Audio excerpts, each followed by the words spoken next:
He is the modern-day Don Nehlen. But Don Nehlen's Mountaineers enjoy walking in where angels fear to tread. He's bought into the program. As the hills of West Virginia resound with the sounds of Golden Blue football. It is a great night to be a Mountaineer wherever you may be. Let them know. Leave no doubt tonight. Leave no doubt tonight. No doubt. They shouldn't have played the old Golden Blue. I was watching ESPN today and they showed a little thing about our game tonight in a poll. And the whole U.S. was covered in red. And the only state, greatest state in the nation, was covered in blue, and that was West Virginia. And that's why we won this game. Trust the climb.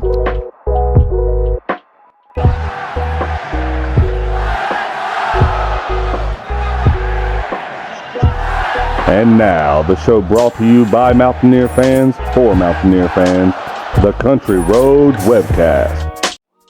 Mountaineer Nation, let's ride. What's going on, Mountaineer Nation? Welcome into another edition of the Country Roads Webcast, the 2022 edition of the Season Prediction Roundtable. As always, I'm your host, Jordan Couz. Got my co-host, Steven, with me.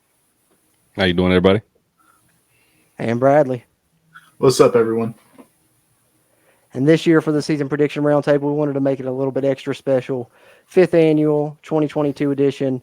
So I figured bring in some special guests. We've got Ryder, who you know probably from the Country Roads Webcast Hoop Show, if you follow the WVU basketball side of the podcast. What's going on, Ryder? How we doing, guys? Good to be here. Good to have you. Glad to see you on the football side this time. Mm-hmm. Yeah, try my hand at it. And then our last special guest for this year's Season Prediction Roundtable. If you follow WVU, if you follow college sports, I'm sure you know him. We got Couz from Couz's Corner on. What's going on, Couz? Yeah. Hey guys. I appreciate you guys having me on. Yeah, glad to have you, Couz, as always. Thank both of you guys for joining. Yeah. Yeah, Got a whole squad on here excited, today. We've got a group. The first ever Season Prediction Roundtable, like the first year I started the podcast, Steven wasn't a full-time host, but he was a guest on that one. So outside of that, before him becoming a full-time host a few episodes later, this is the first time we've had guests for the Season Prediction Roundtable. So it's going to be pretty nice. I'm excited. I'm honored to be your first guest then. Heck yeah. Yeah, absolutely. Absolutely. Couldn't have asked for a better first, one. right? No, I'm just kidding. Second guest. Sorry. Yeah. Got you by a couple I seconds. don't consider you a guest, Ryder. You're part of the crew. Technicality. brother. This That is is true. true. That's true. Yeah, He's you're part of crew he's part of the member. Country Roads Webcast team, so Yeah. technically not a guest, just a guest on the football show, I guess. You know, he takes my spot on the True. hoop side because we know how that goes. But I guess here's how we're going to do this. If you guys have listened to the Season Prediction Roundtable before, you kind of know how this goes. We're going to go through the schedule, break it down game by game, each predict a winner or loss, come up with our record predictions for WVU in 2022.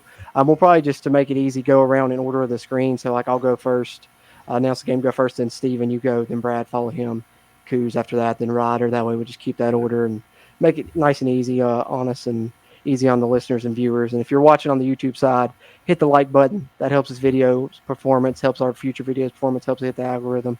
Hit the subscribe button if you haven't already. Helps us, helps you, helps get more of this Mountaineer football content out to Mountaineer Nation.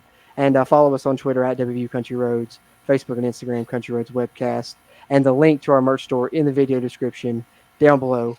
Now that I got the promotion out of the way, let's get into it, gentlemen. Kick it off right at the beginning. The backyard brawl. We know the storylines are immense. Could go on and on about those.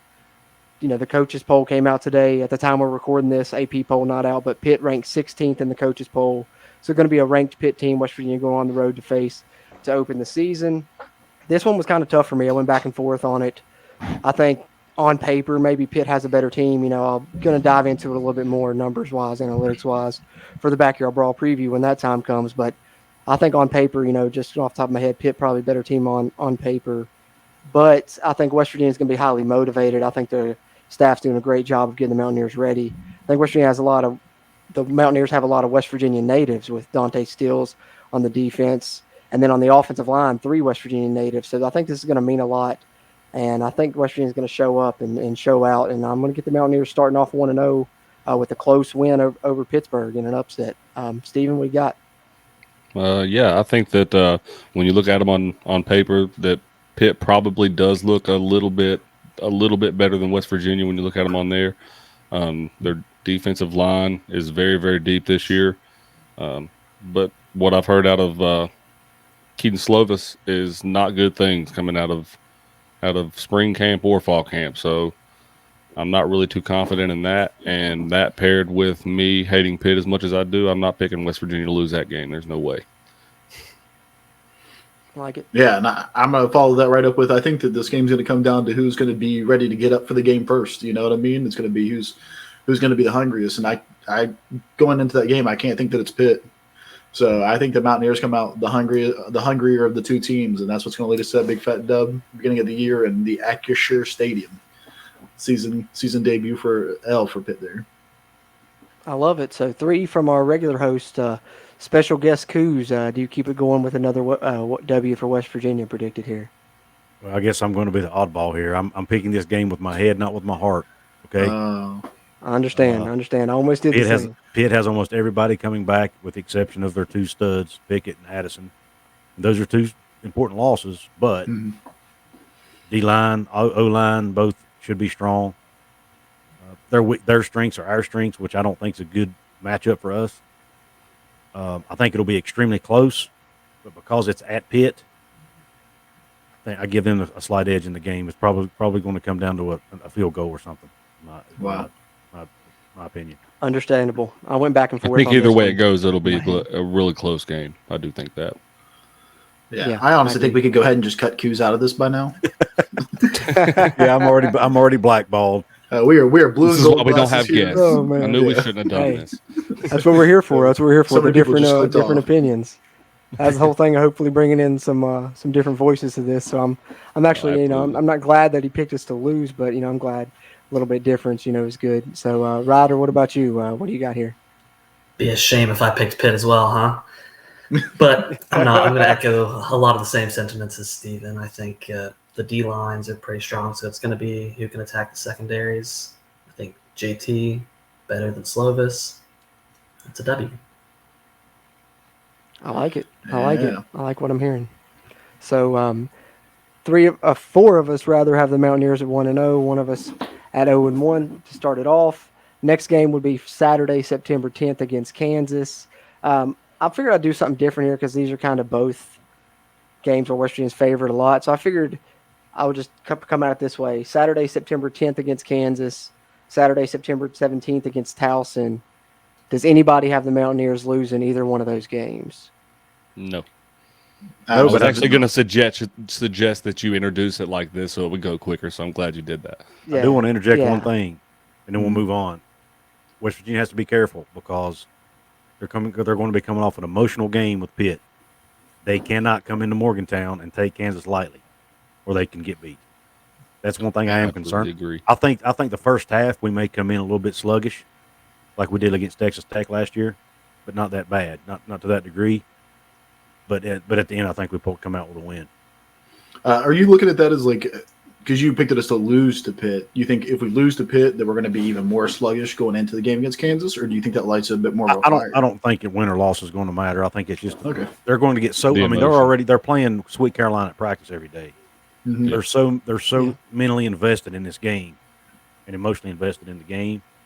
Then they've got to flip another switch and play an opponent who they're expected to crush, right?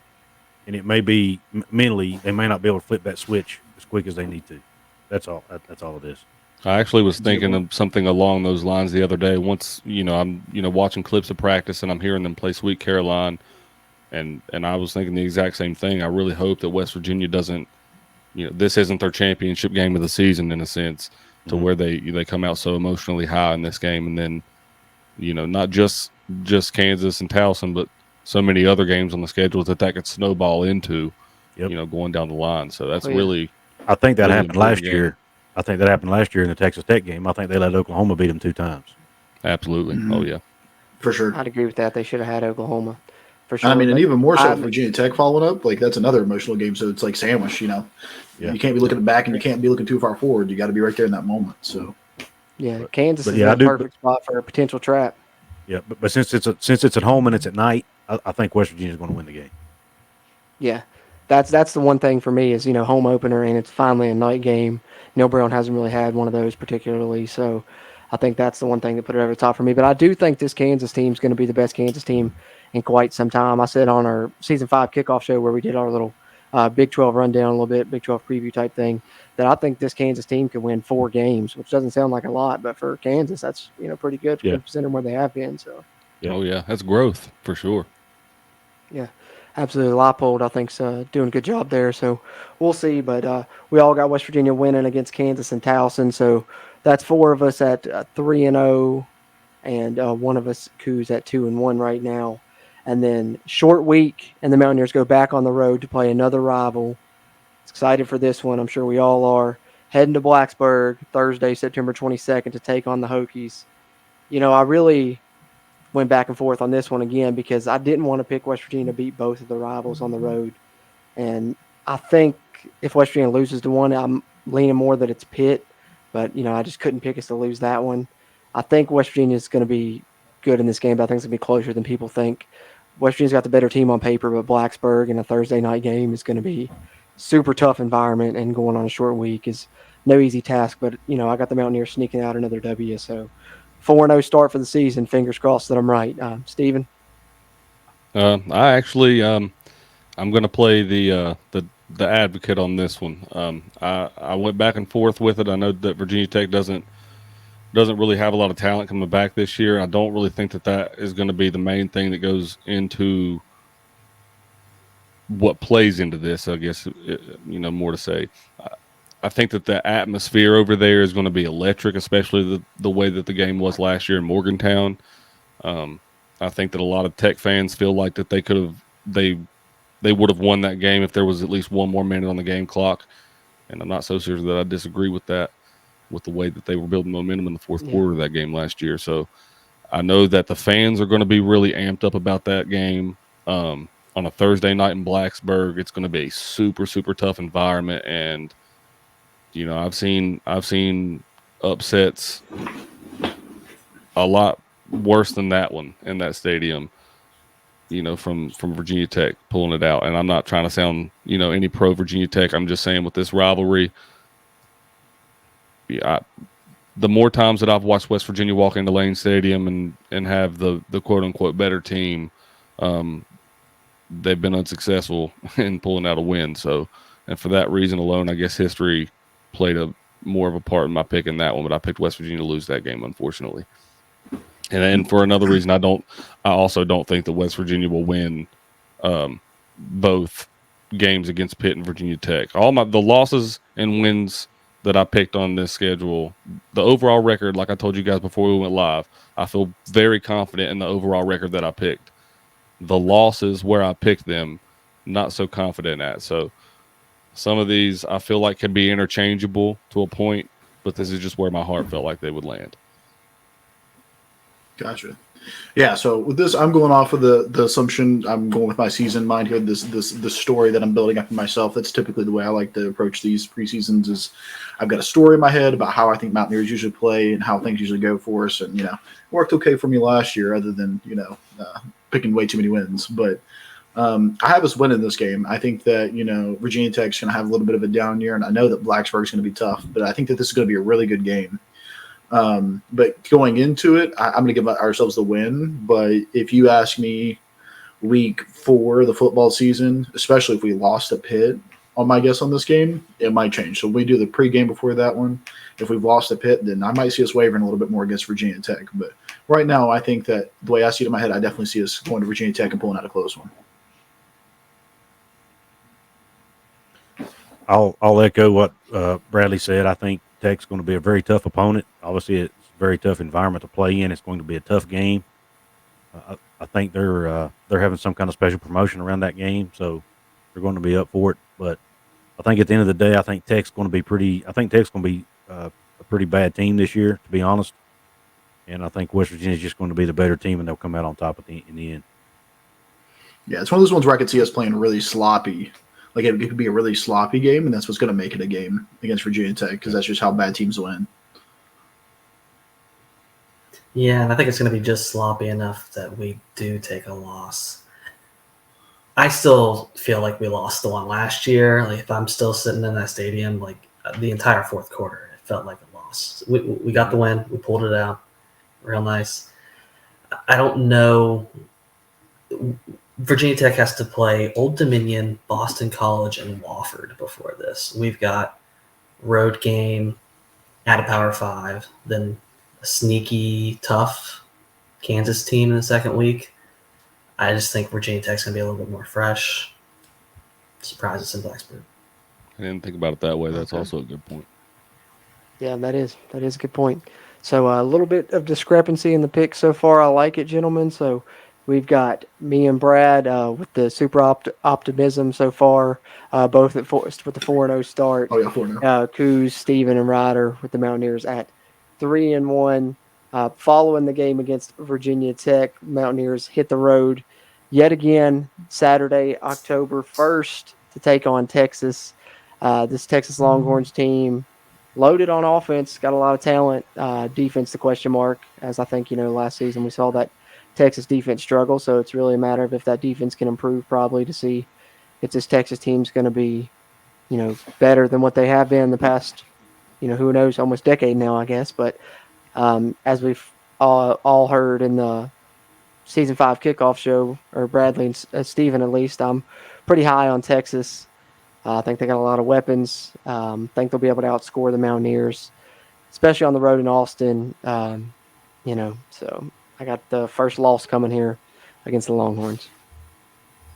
I went back and forth a lot with this one. This was actually one of the ones that I skipped and came back to a few times, just because, for the reasons you mentioned. Their defense, that's a huge question mark. So I feel like West Virginia, with the firepower that we have on offense this year and the offensive coordinator coming in, Graham Harrell, I feel like West Virginia has a really good chance to run the score up on those guys down there. However, with Quinn Ewers and Bijan Robinson and all those guys, I feel like that Texas has the chance to make it a shootout down there, and I think that traditionally West Virginia has came out successful on that end down in Austin when they've had those types of games down there. So for that reason, I picked West Virginia to bounce back with a win that week, especially if where I predicted them to lose to Virginia Tech. I think that going on the road, and this being a statement season, is what I'm calling it for Neil Brown. I think that, we have to go on the road and play teams that are going to be top in the conference, and we have to play them competitively and be able to win those types of games. And I think that's a point of emphasis this year. And I think that's going to be a huge reason that West Virginia gets a close win down there in Austin this year. Yeah, and one thing I agree on you with that is that I do think it's going to be a shootout. I think that this is really going to be a tale of offenses right here, and I think that it's going to be a high-scoring game. My thing is, looking at this game, I don't know if this is a team that's going to be able to live up to that moment, is the way it almost kind of feels for me. Because you're going to have a Texas team that's probably going to be still ranked top 15, even with a loss to Alabama. You're going to have them hungry and ready to prove something because they have some cakewalks up before that besides Alabama, UTSA, Texas Tech, some easier teams that they're going to play against. So they're going to be itching for a team. And if we come into it, my story mind in my head, we're going to be a top 25 team. There's no way you beat three Power 5 teams in your first 4 weeks and don't start out ranked. One of them being ranked. And so it's just at that point where could our team live up to that moment? Because it's going to have to be an absolute momentous Mountaineer moment to pull a win out in Texas. And even though I'm not sitting on as high on Texas this year as Steven and Jordan have been, I don't think we come out of there with a W. I think that Texas is going to be up and ready to play, unless they're looking past us towards Oklahoma the week after us. Could sway our way a little bit, but at this time, I just don't think that this team is up for that moment yet. So I have us losing our first game against Texas. I have to agree with Bradley on this one. I think this game is going to be a shootout. I think we're going to have to score 50 points or more to win the game. And I'm just not sure that we can outscore Texas's high-powered offense. As much as I love JT Daniels and I think he's going to have a monster year, I'm just not convinced that Texas we're going to be able to outscore Texas. And their offense, and I think our defense will be good this year, but in my opinion, Texas's offense is just going to be a different animal. And it's at Texas. So I'll give them the edge there, and I think Mountaineers lose their second game of the season in Austin. I'm going to have to follow Steven once again. We have the exact same schedule plan out. I think it's a win here. I'm very scared of Bijan. He's an animal. He's a freak. He might score 4 touchdowns. Who knows? Wouldn't be surprised. But this just feels like we have gotten it done at Texas before, and I think JT can shine on the road, and this will be his moment of he's here. That's another good point, actually, too. You know, it does seem like that West Virginia quarterbacks have their most shining game, I guess, versus Texas. You know what I mean? Mm-hmm. So, yeah. Good point. Yeah, Gino did. I was talking Gino talking about did. Steven and Jordan, and I Gino. just feel like Will we're the did. anti-Texas, man. It's just what we're branded to do. We're Yeah. like the team that was like built to beat Texas, man. Because Or we're not. Kansas. We're not. Yeah. Yeah. Kansas is also the anti-Texas, man. Yeah, well, we do got a winning record against Texas so far in the Big 12, so hopefully that keep that going at least. If the worst, they'll even it this year. So done pretty good since joining the conference. But following that game, the Mountaineers will have their bye week. At least we all know to this point, none of us are picking the Mountaineers to go 12-0. All have a loss on the books. I've got the Mountaineers sitting at 4-1. Couz has them at 3-2. Steven also at 4-1. Bradley at 4-1, and Ryder at 4-1 as well. Mountaineers' next game then will come after the bye week, Thursday, October 13th, for another Thursday night home game. This time against Baylor, Stripe the Stadium, and Baylor, last year's champion of the conference, this year's preseason favorite. Bradley, Steven, as you guys know, I'm not high on Baylor at all. I don't really see it personally. Not this year with what they lost on defense, and I think they're losing the dual threat option with Bohannon. I think Shapen's a great passer with great potential. We'll see, but Tyquan Thornton was a good weapon on offense as well. And being at home on a Thursday night, striped stadium crowd. Baylor, I don't think they've won in Morgantown, unless I'm mistaken. And I think that continues. I got the Mountaineers getting the win against the preseason conference favorites. Yeah, this one this one actually broke my heart to pick because out of all of the ones that I picked on the schedule, this one is probably one of the ones that I'm more confident in, unfortunately. I hate to pick West Virginia losing the night game in Morgantown, but I think that I'm the opposite of you, Couz. I think that the Baylor Bears are going to be very loaded this year. I've got them winning the conference, but I think that the Baylor Bears are going to be very, very good, and as good, if not better than advertised. I think they're going to be a better team than last year. I think it's going to be too much for West Virginia to handle. So I've got West Virginia losing that one as well. And I'm right there with Steven. I think that Baylor's going to be one of the best teams in the Big 12 this year, if not the country. I think that they've reloaded and they're stacked and ready to go. I do think that this is going to be a close game, though. I think it's going to be super exciting. It might be one of our most exciting games of the year. And I think it's going to be a knockdown, drag-out kind of fight where you just see, whoever has the most explosive plays at the end is going to win it. But I'm going to go ahead and have WVU dropping their second one in a row and dropping 4-2 on the season against the Baylor Bears. Okay. This is going to be a season of firsts for West Virginia on their schedule. Therefore, I think this is the first time Baylor comes to Morgantown and wins. Oh, wow. I hate to say it because, like Steven said, I hate to pick them to lose a night game, but I think Baylor's going to be really good. I think for Dave Aranda to pick Blake Shapen as a quarterback that early on, he knows something. I think Blake Shapen could be a stud, and we just don't know it yet. I think their defense is going to be as good or better than last year, even though they lost some pieces. They do have some pieces back as well. Siaki Ika being the biggest one. I do question their running back position. I don't know what they're going to have back there, but I think they'll be good enough around it to offset it. And I do think Baylor will be the best team in the Big 12 this year, and I think they win in Morgantown in a close one. All right. I'm going to keep that train rolling, not looking like a good week, even off of a bye. But is it even a bye? With a Thursday game, it's kind of just a little bit of a long week, kind of unfortunate. Yeah. But Yeah, I don't think. I mean, I think we're better than last year, but I don't know if we're up to Baylor standards quite yet. Okay, so I'm the odd man out on that one. So only one that picks the win against Baylor. So I've got the I hope you're Mountaineers right, at 5-1. if it counts. Yeah, I hope I'm right too. I just think. Well, I look back at Iowa State 2 years ago in 2020, really dominated the Mountaineers, right? And Neil Brown said they really used that to motivate them for a year leading up to the game this past season, and then they upset Iowa State. And I think Baylor is one of the games where Virginia got dominated this past season. So I guess I'm kind of hoping history repeats itself with that one, and they do the same thing and really motivated for Baylor coming into Morgantown on a Thursday night. So, but that being said, I've got the Mountaineers at 5-1, Couz with the Mountaineers at 3-3, Steven with the Mountaineers at 4-2, Bradley also with the Mountaineers at 4-2, and Ryder with the Mountaineers at 4-2, and that's where we stand through 6 games halfway through the Mountaineers season. The next game coming on the road, going to Lubbock to take on the Texas Tech Red Raiders. And here's a game that interesting on the schedule. We know the struggles with Texas Tech past few years. A lot of people have been picking West Virginia to lose this game to Texas Tech, but personally, I just don't see it. I think West Virginia is going to know, Texas Tech's not going to sneak up on them again. Can't happen like a fourth time, right?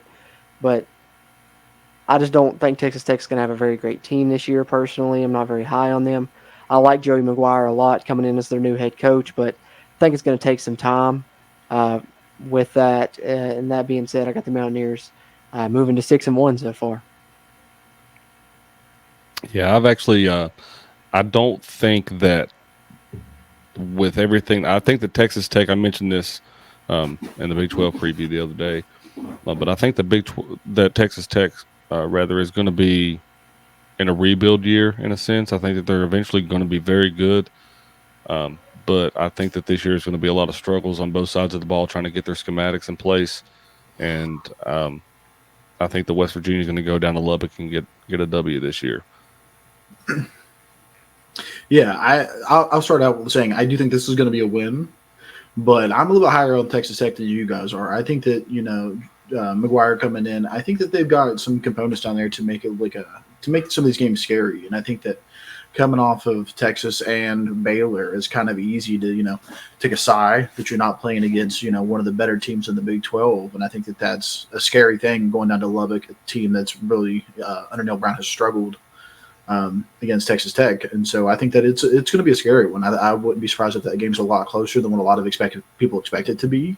But in the end, I've got faith in Neil Brown to make sure that we come out of that game with the W. So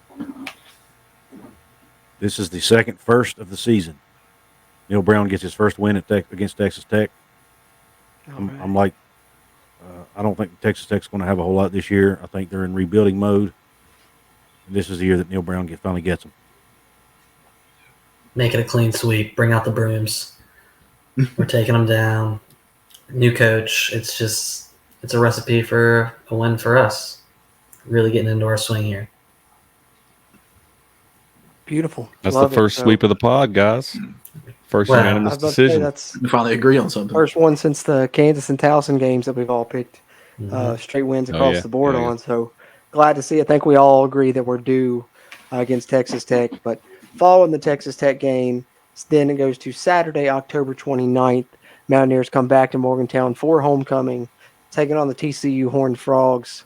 No, it feels like I'm picking a lot of wins here, and I kind of am. But I feel like the first 4 games of the schedule and the last 4 games are the 2 crucial parts of the schedule to me. So coming up, some things may change. But that first 4 games, I got the Mountaineers getting through 4-0. I got them staying and getting back to another winning streak here with a win over TCU for the third game winning streak of the season, which would be big because, Neil Brown hasn't won 3 games in a row yet as West Virginia head coach. So I got him doing it a couple times here in the first few games, and I got the Mountaineers moving to 7-1 with a victory over the Horned Frogs. Yeah, I'm not expecting the TCU Horned Frogs to be very much this year with the exit of Gary Patterson. I think that they're in limbo in a sense. So I'm not really looking for them to have a very, very up year. I think that they're going to be in almost a worse case than what Texas Tech is in the way that they've switched out head coaches and a lot of people on their staff. I think that West Virginia is going to handle them easily in Morgantown. I think this is going to be one of the easier games that West Virginia has on our schedule, as a matter of fact. Besides, of course, Towson and Kansas. Yeah, for sure. And I think the same thing. I think TCU is going to be really struggling this year trying to replace an iconic head coach in Gary Patterson. I just don't think that they're going to have it all together by that point. They're going to be taking their licks by this time. And that's a game I'm going to be circling for myself to go up there because Morgantown, Halloween in Morgantown is just a different animal. It's my favorite time to be up there, and I'll for sure be going to that game myself. I might not remember half of this one either, but yeah, I think that TCU is going to be a fun game to watch, so I'll be there for it. I'm like you guys. I don't expect TCU to be very good. I do think Sonny Dykes is a good coach, but year one of the new school is always hard. Replacing a guy like Gary Patterson, who was a defensive genius, basically. So they may take a step back on the defensive side of the ball.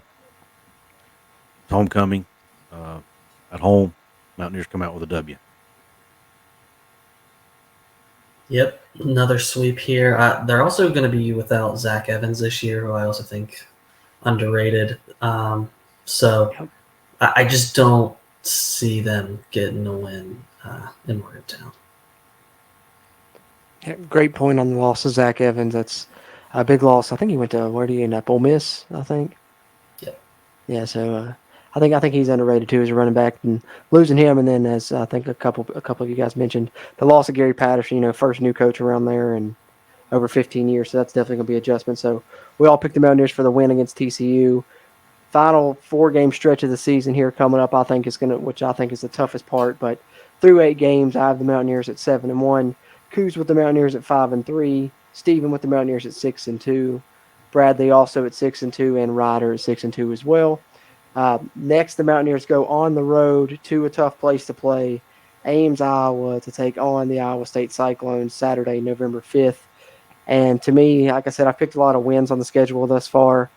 But traditionally, there's always a game West Virginia slips up and loses that they probably shouldn't. To me, I think this is going to be that game this season. I think Iowa State is a very hard place to play. West Virginia's really struggled there. I think Hunter Deckers is a guy that's got a lot of potential. Higher ceiling than Brock Purdy. He's just got to prove it still. Jarrell Brock taking over at running back is going to be good. I know they lose Brees Hall. They lose Kolar. They lose Purdy. They lose a lot there at Iowa State. Mike Rose on defense as well. But I think Matt Campbell's done a good job building the program. They got guys to plug in. So I think they'll be decent to good, midline there of the Big 12. I think West Virginia will have a better team overall, maybe a better record at the end of the season.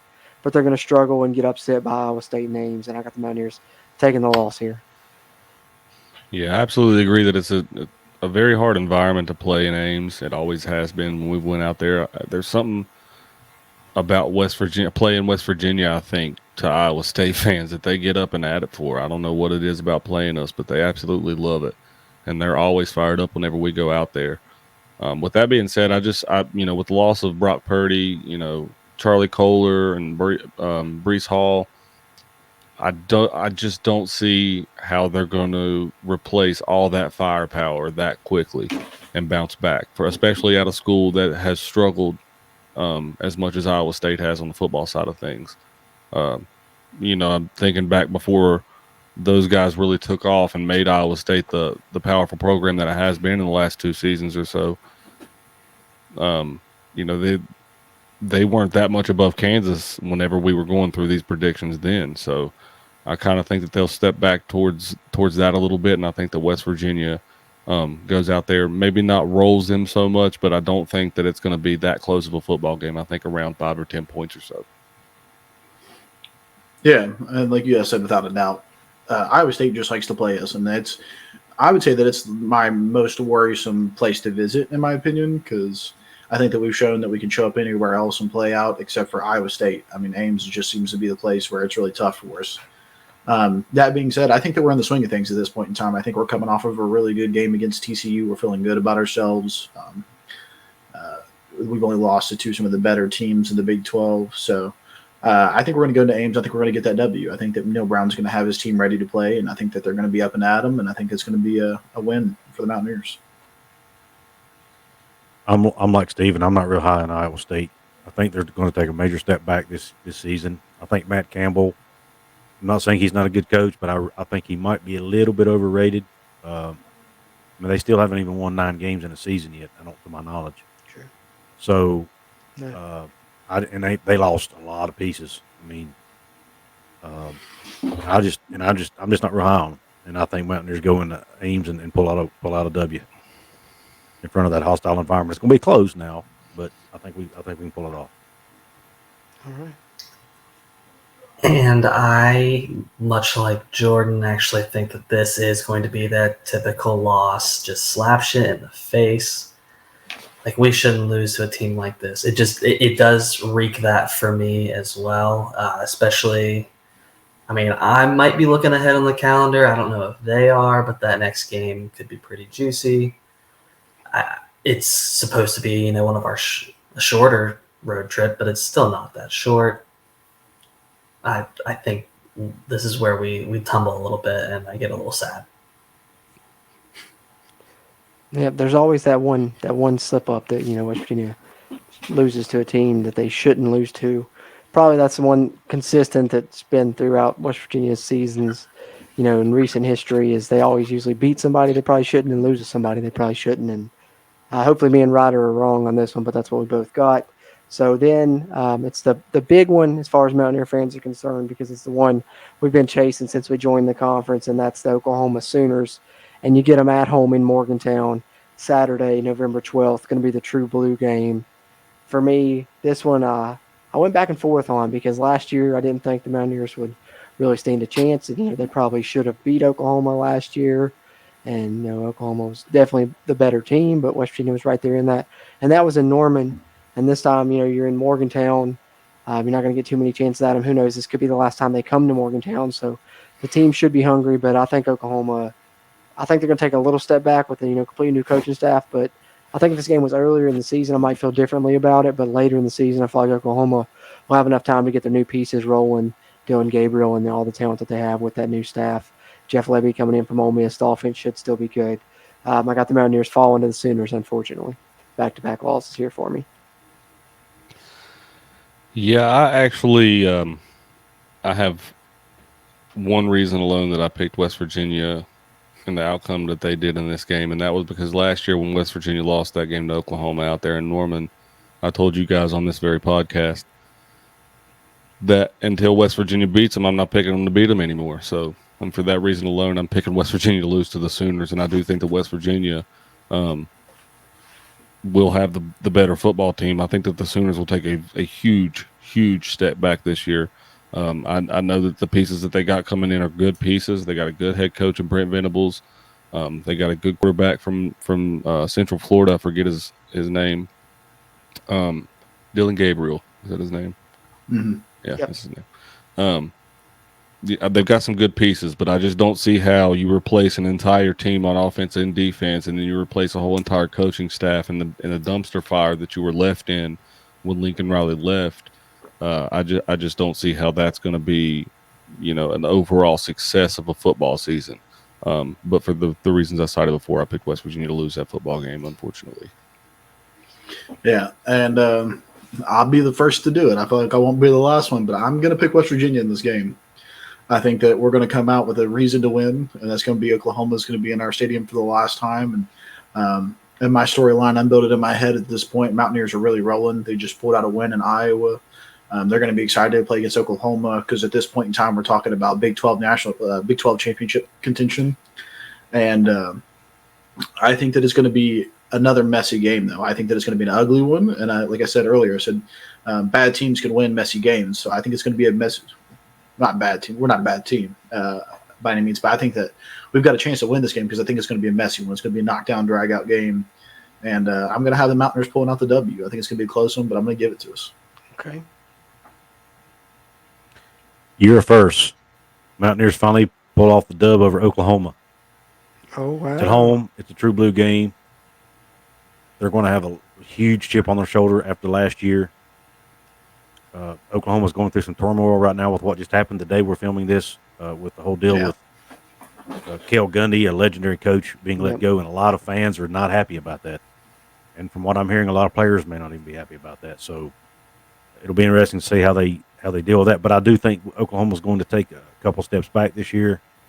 I don't even think they're going to be playing in the conference championship game again. And I think West Virginia will be the better team, and I think we can pull it off at home against the Sooners in a high-scoring affair, though. And I agree. We do it. We do it. We get it done. Monkey off the back. And in my ideal scenario here I guess it's not ideal. Ideal would be all W's. But in my dreamland scenario I've got going here, we beat Texas and Oklahoma on their way out. I think this will be their last year. Sayonara, they're in the SEC next year. But I think we get it done at home, and that's going to be a game that you're going to want to be at. And that's the reason I wanted to say that I wasn't confident in my picks, because as where the losses fell, because in my heart I truly believe that we will beat them this year. But I think I can't say. I think this is the best chance in a long time. Yeah, I can't say that last year and then make myself a liar this year. I almost picked it, but I couldn't bring myself to do it. So 2 games left. The next one will be back home for Senior Day, Saturday, November 19th against the Kansas State Wildcats. And this was one I went back and forth on as well, because I got West Virginia and Kansas State kind of very similar teams this year. I actually have them both finishing with the same record when I went through and made these predictions. So whoever, winning this game would finish a little bit higher in the conference standings, with them both having the same record, the way I went through it. But I think it being Senior Day gives the Mountaineers an advantage. And I think being in Morgantown on Senior Day is enough for the Mountaineers to pull out a win over a sneaky good Kansas State team that could be the surprise of the Big 12 possibly, I think. But I got the Mountaineers sneaking out the W over them. Yeah, I think a Senior Day in Morgantown, and then, the way I've got it going, they're coming off of a loss to Oklahoma. I think that, with the way that Oklahoma's going to be playing this year, that's going to be considered a bad loss. And I think that, with the way that everything's could possibly look at that point in time, you're still looking at a potential shot at the Big 12 championship game. So I think the West Virginia's going to come into Morgantown, or, we're going to come into our own stadium that day, ready up and fired up. And I think the West Virginia takes that one that day against Kansas State. And I think Kansas State's going to be a good football team this year. I picked them to finish 4th. Yeah. Looking at this, like Jordan said, you got one that you win that you shouldn't win, and you got one that you lose that you shouldn't lose, and that's going to be my game here. I think that even though it is Senior Day, I think that this is just one of those games where it just doesn't feel right to me. Just something about it is it's one of those moments where it just feels like the Mountaineers just let one slip. Yeah, you get caught up. You just beat Oklahoma. You're talking about competing for the Big 12 championship, and you're looking. You got to go down to Stillwater the week after that. So it's one that could really sneak up on you, and I think that that's what's going to happen. If Neil Brown wants to convince me that he's changed the Mountaineer athletics for a better and are sticking on us a trajectory that we haven't seen before, he wins this game. He wins this game. If things go to my storyline, he wins this game, then Neil Brown's doing something special in Morgantown. But until that moment that I know Neil Brown can do that, I think that this is a game where we let one slip, and I see us falling to KSU in a real close game. Yeah, I'm really high on Kansas State. I think they might be competing for a Big 12 crown at the end of the year. I really like them. My gut tells me they might be other than Baylor, might be the next best team in the conference. And they have a lot of pieces back. And I think Adrian Martinez is going to have a chip on his shoulder, and he's going to play like a man possessed this year. And I think Kansas State, unfortunately, comes into Morgantown and upsets the Mountaineers. I don't know if it'll be an upset, but beats them at home. So I guess you could say it'd be an upset. And spoils their Senior Day, unfortunately. I see this, and I'm looking around. This is only the second time we have a back-to-back at home all year other than Kansas Towson. So, we're rested. This is 3 out of 4 games at home. And Senior night, I like this as a win. We get on a little streak. I guess it's only 2 for me, but I think this is a winnable game late in the season. Who knows what rosters might look like at this point, but I think this is a win. Okay. I like it. So pretty much split there, 3 wins, 2 losses against Kansas State. Final game of the season now for the Mountaineers. Got to go on the road to Stillwater. And this is a team that I guess I'm kind of the opposite of most everyone around the nation, and that looks at this and is looking at the Big 12 trying to predict it, because everyone else seems to be really high on Baylor and thinking Oklahoma State's going to take a step back. And me, I kind of see it the opposite. I'm still really high on Oklahoma State. I love Mike Gundy. I think they're going to have a great team. They're my favorite and my number one team in the conference for 2022. Is you saw Stephen and Brad saw in my Big 12 preview. I had them number one in my little poll there. So I'm pretty high on them, and I think it's going to be tough for the Mountaineers to win against them the way they've built that up. I know they lost Jim Knowles, but they replaced him with Derek Mason, who's a great defensive coach as well. I think the defense will be good. They've got the one returning quarterback in Spencer Sanders in the conference. I think they'll have enough offense to get it done. I like Oklahoma State a lot. Unfortunately, the last game of the season for the Mountaineers is going to be a loss for me, and I've got the Mountaineers finishing at 8-4. Yeah, I'm actually one of the part of the everybody that you spoke of, and I think that Oklahoma's going to take a step back this year. I think that Spencer Sanders has, if anything, he's regressed instead of progressed at his time over there in Stillwater, and I don't expect that to get any better this year. The kid seems to throw interceptions, like it's a faucet water running. You know what I mean? Like he just can't seem to get it on target. I think that West Virginia is going to have a tough time out there, but with the hype around the game, and I'm not trying to be too much of a homer, but I really think with the momentum that West Virginia is building up towards the last part of the season right there, paired with the fact that I think, Neil Brown really wants a win against the Oklahoma school. So I think that that might get West Virginia the win in the last game of the season and put West Virginia in a really, really good shot to be in that Big 12 championship game. Yeah, so I got WVU going into Stillwater playing, for the upset, to play spoiler, for the Big 12 championship. I think that it's going to be between I actually think that the Big 12 championship is going to be between Oklahoma, Baylor, and Oklahoma State. And I think that we're going to be trying to play some spoiler for that. And it's just one of those ones. I think that after a loss to Kansas State, I just don't know if we get our stuff back together to be able to walk down into Stillwater and come out with a W. So unfortunately, I'm going to have us drop our last two games of the season and losing the game in Stillwater. This was one of the hardest ones to pick for me because West Virginia has always seemed to have a hard time with Oklahoma State for whatever reason. But Oklahoma State is losing 9 out of their 11 starters on defense this year. And I don't think they're going to be as good as people are advertising. So I do think this is a year that West Virginia can go into Stillwater and get a win, but I'm not real confident in it, but I'm picking them to win this one and finishing the season at 8-4, 6-3 in conference. I like it. See, I have us coming in 6-2 in the conference at this point, so this would be almost a de facto playing game to the championship, potentially with Oklahoma State. But I don't think we're quite there yet. I think Oklahoma State gets us once again, especially in their house. But I think we're going to lay it all out there. Okay, so roundabout way, but a lot of us end up in the same place. Actually, final records. I've got the Mountaineers predicted to finish 8-4. Couz also with the Mountaineers at 8-4.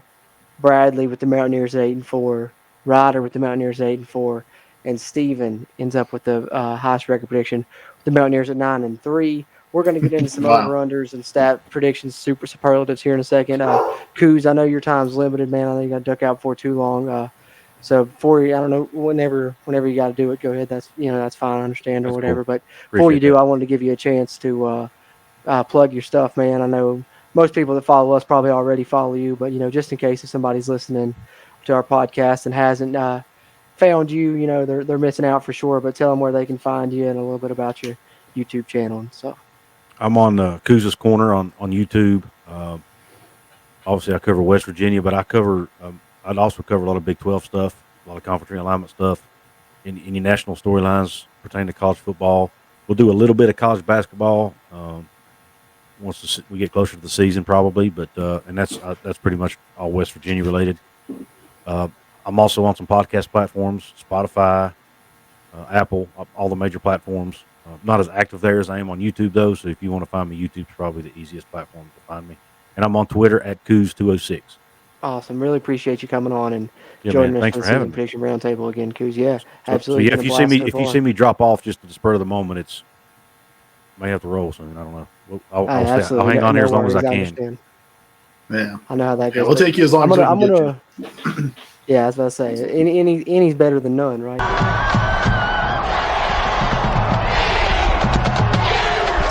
Where do we each think West Virginia will finish in the Big 12 standings? My prediction ended up, I went through it. I got the Mountaineers finishing 4th in conference. I have them and Kansas State, both 8-4, but I got Mountaineers winning in the head-to-head, so I got them 4th, Kansas State 5th, Baylor 6th, as I said, not very high on them. Oklahoma 3rd, Texas 2nd, and Oklahoma State 1st in my kind of predictions. When I went through it, I had Oklahoma State 11-1, Texas and Oklahoma both 10-2, but Texas beating Oklahoma to get the tiebreaker there. So I got the Mountaineers 4th in the Big 12 is what I'm predicting for this season. Steven? Actually, kind of a similar situation, just with a little bit different inserts here and there.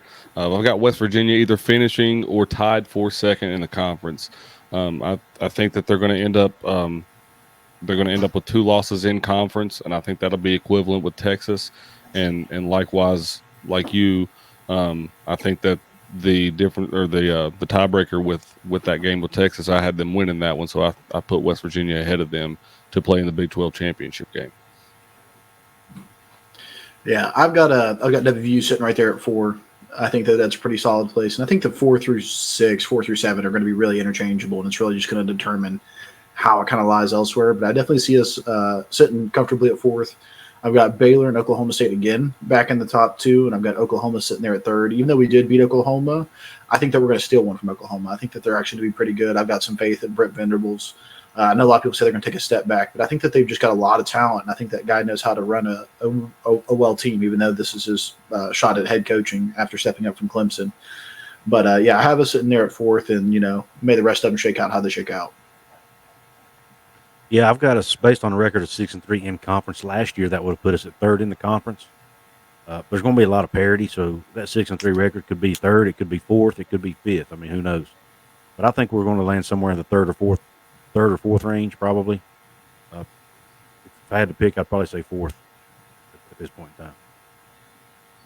And yeah, the 4th one to put us in 4th. I think that's about where we are. I've got the same top 4 as Bradley as well. I think we do steal one from Oklahoma, and they end up on the outside and looking in, and it'll be Baylor and Oklahoma State fighting it out in the end. I like it. So all of us have the Mountaineers in the top half of the conference, so that's good to see. Future's bright, hopefully, for this season. I think we're all kind of looking at it that way, so that's good. And then next thing I had to throw this one in here since Couz is here, and he covers college football, around the nation, more than we do, more of a focus on West Virginia for us, a little bit of Big 12, but mainly just the Mountaineers. But I figured, what about our predictions for the 4 college football playoff teams this year? I'll kick it off for me. Alabama and Ohio State, I think, are the obvious ones. And then I got Clemson. I think they're going to bounce back. 4th, SEC tends to get 2 teams in there, but this year I think the SEC East is going to beat up on each other a little bit. So I don't have that second SEC team in there. My 4th team, I'm going with Utah. I like Utah's team this year. I like that pick. I like the Utah pick. I've got Boise State, BYU. No, I'm just kidding. I've got Alabama. I've got Ohio State, which you, of course, said are the obvious ones. But I've actually got Georgia in there again this year, and I think Alabama's going to end up getting a redemption game against those guys. And I think both of those teams are obviously going to be very good football teams this year, but I think that, if Georgia ends up with even a similar record as they did last year and Alabama does too, I don't think that the media or the committee is going to let that one slide. That that they're going to put both of those teams in there before the likes of, someone else. But for that 4th team, I'm riding super, super high on the Baylor Bears this year, gentlemen. I'm going to put them as that 4th spot this year, and I think that I don't know if they'll win that game. I think that Ohio State probably edges them out to go to the national championship, but I think that Baylor has a really good shot to go to the college football playoff this year. Yeah, and I'm actually gonna be kind of similar to that. I definitely think it's gonna be Alabama without a doubt. It's kind of hard to not pick them to go in. Right next to them, gonna have Ohio State because they're just gonna be really good this year. After that, I'm gonna have Clemson in there with Jordan. I think that Clemson's gonna have a bit of a bounce back this year. I don't think the ACC is gonna be on top. I think that Pitt's gonna crumble after losing to us first game of the year, and it might derail their season a little bit. Put them back to the Pitt standard, and right there at the end, I think I'm going to actually put in the Big 12 championship winner. I don't know if that's going to be Baylor or Oklahoma State, but I think that one of them is going to have that shot to get in there and squeeze in at that fourth spot. Okay. I've got the two obvious, Alabama, Ohio State. I think Alabama may end up with one of the best teams we've ever seen this year, to be honest with you. Mm-hmm. They may be next to unbeatable, but I think Georgia will also get back because they're just reloading with talent. And for my fourth team, this was a hard one for me. I've been going back and forth. Most people I've been talking to, I've been saying Utah. But I'm like Steven, man. I feel really, really good about Baylor. I think they're going to be – I think Dave Aranda may be a superstar coach in the making. And their whole athletic program is just top-notch right now with Mac Rhodes there, and they're just they're bought in to athletics, and they're doing everything that has to be done to be good. And I think it leads. I think they finally break through and get that fourth spot in the college football playoff. Much like everyone else, we'll start off with Bama, but I do not have Ohio State going in. I don't think Michigan's ready to give it up yet, and I think they're gonna go a little back-to-back, get in there. Probably get embarrassed again, but hey, they're going to get in.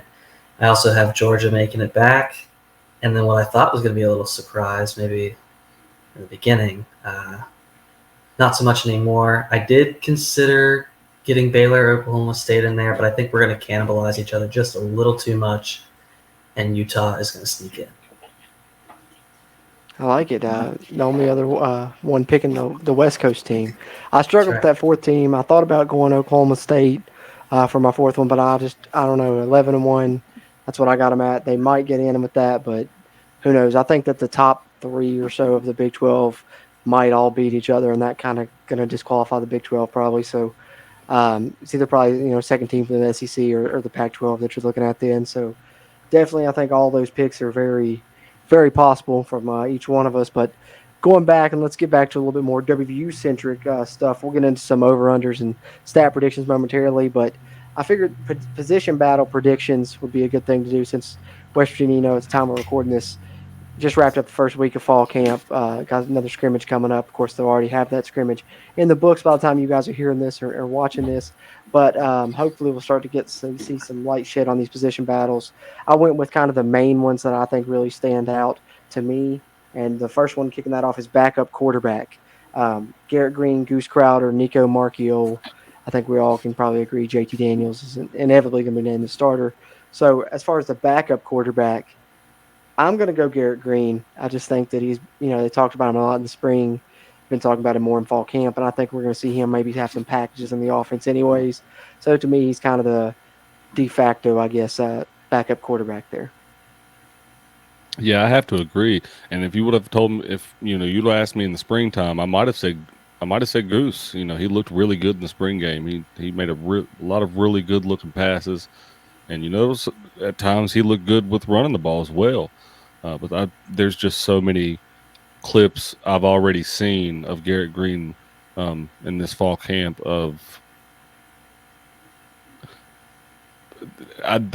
he's probably going to be the best backup we've had maybe ever, in regards to Pat White whenever he played as a backup. I will say that this backup quarterback competition, I'd be willing to bet that it's probably the most talented backup quarterback battle that we've ever had at West Virginia University. I'd be very confident in putting my money on that. But I'm picking Garrett Green. Yeah. My heart tells me that I want to go with Nico, but I just keep coming back to Neil Brown saying that you don't want to play a quarterback before they're ready to play. And I think that that's the only thing that's going to keep me off of putting Nico at second, because they've been talking to him up. They've been saying that he's doing the right things, and JT Daniels is taking him under his wing, which just makes you want to pick him there. But I think that when it came down to it, if something ever happened to JT Daniels, I don't think we're going to see Nico be the first person to come in. Do I think he could win that battle? If something ever did happen to JT Daniels, I think that Neil Brown would let them try to like duke it out a little bit. But off of that, though, I do think that Garrett Green would get the nod. I think, JT Daniels goes down, the person we're seeing come trotting onto the field is Garrett Green. Yeah, I'm similar to Bradley, I guess. I think I am picking Garrett Green. I think I think Garrett, Goose, and Nico are probably pretty close as far as their talent level, ability level, and all of that. So I think at the end of the day, it's going to come down to experience. He's been here the longest. He knows the offense probably better than anybody else of the three. So I'm just going because of his experience. I'm picking Garrett Green. And I'm also going to be picking Garrett Green in this instance. I do want to see some Nico, though. I mean, he can play up to 4 games, so maybe a little late Kansas, hopefully, if we do what we should, a little maybe the entire second half for Towson, something like that. I'd like to see him get in there, but I don't think he's enough to be the backup. I think that puts him at 3rd string. And then props to Goose for sticking around and going into the competition with everybody when he didn't have to, when the portal is right there for everybody to take. So I do still think Garrett Green takes the backup duties. All right, clean sweep for GG, Garrett Green there. All of us thinking that he's getting up as the backup. I think Couz had to dip out. Of course, we knew his time was limited, but glad that Couz got to join us. Like I said, if you're not following him, I'm sure if you follow us, you probably already follow Couz's Corner, but check it out on YouTube. Great content for your college football fan, if you're a WVU fan, either one. Some of the best college sports content coverage on YouTube, I think, comes from Couz's Corner, so check him out there. And follow him on Twitter. I believe it's at Couz206, he said, so check him out there as well. And then he does put stuff out on podcast platforms just like we do, so check him out on all the same platforms you find us on if you're listening on the audio side. But continuing with our position battle predictions, a lot of great content. That's my favorite. One of my favorite follows is Couz for sure, so can't say that enough. But continuing on with our position battle predictions, like I said, the 2 most crucial ones to me, I think, are these 2, so that's why I definitely wanted to include them. And starting with those, one's on offense, one's on defense. The one on offense, I think, is right tackle. I think your offensive line is really solidified with the 4 guys that you have from left tackle to right guard, excuse me. And I think that I don't want to say the weak link because I don't think it's the weak link, but it's the undecided position and the one guy that is maybe not a stud. I think the other 4 guys are probably studs. This more of a developmental, trying to find someone that's still coming along in the program. And the 2 guys battling out are Brandon Yates and Jaquay Hubbard, who transferred in last year from Virginia. I think this is a neck-and-neck battle. They've been going back and forth in fall camp. I'm still sticking with Brandon Yates, though. I think maybe the experience helps him. I think he's really, going to mold into a good player, but he just needs to keep getting more experience, getting more reps. May take some lumps, maybe a little bit stuff that you have to deal with there with that along the way. But I think ultimately it's going to pay off in the end with this offensive line staying together. And, he played with them last season. So I think that continues. I'm going with Brandon Yates here at right tackle. Yeah, I'm not going to waste a lot of time on that because of a lot of the reasons that you cited as well. Experience being the main thing. I picked Brandon Yates as well, but I don't think that you can go wrong with whoever wins this job. I think obviously whoever doesn't win the job is still going to have a significant amount of playing time throughout the season because our offensive line, has some pieces that, are like puzzle pieces in a way, and they move around and they change. I don't think that's necessarily a bad thing. I think the experience level all around on our offensive line is going to be a positive this year. And I think as bad as they were last year, I think they make a lot of vast improvements this year to make progression. And I think they'll be a good unit all around. But I think that Brandon Yates wins that job in particular. Yeah, and I'm actually going to disagree. I think Brandon Yates has had his chance, and I just have not seen that much progression from him since he's been playing. So I really want to see Jaquay Hubbard. I think that he's been making the right strides. He's been getting a lot of hype up from the coaches. I think that he's just been lacking on consistency. But you talk about a man where the coaches have just preached about him changing his body type and going out there and competing. And giving it his shot. And I think that Jaquay Hubbard's going to be the man, if not the first game of the season, then definitely within the first four. I believe it'll still be Brandon Yates, but it's going to be a short leash probably either way. It's just there's another guy right here waiting. Don't mess this up. So I think I could easily see Jaquay, like you say, like within the first 4 games, but I'm sticking Yates for now. Yeah, and it's definitely got to be a super short leash considering you've got an injury-prone quarterback. Like you can't take risks, man. You just can't. Agree. I definitely think let's hope that that's not an issue this year. By the way, I think that I don't mean to cut you off, Couz. I didn't mean to do that. No, you're good. Go ahead. There's just one thing that, and it's on my mind too. It's not that I'm harping on anyone in the fan base for thinking this, but like the whole thing with JT Daniels being injury prone, I just I don't want to go into it with, and it might be me in my manifestation mindset. I don't want to think in a negative way to where it happens, I guess. But I'm trying to be more positive mindset to where JT's been through his injury battles and he's been through rehab and things like that, and hopefully that growth and the growth that especially that Neil Brown has talked about, and I know that we've learned not to listen so much to Neil Brown, but I think that growth can help a player really progress. And I know injuries aren't always, if not ever, something that are planned or, something like that. But I think that players can do things to help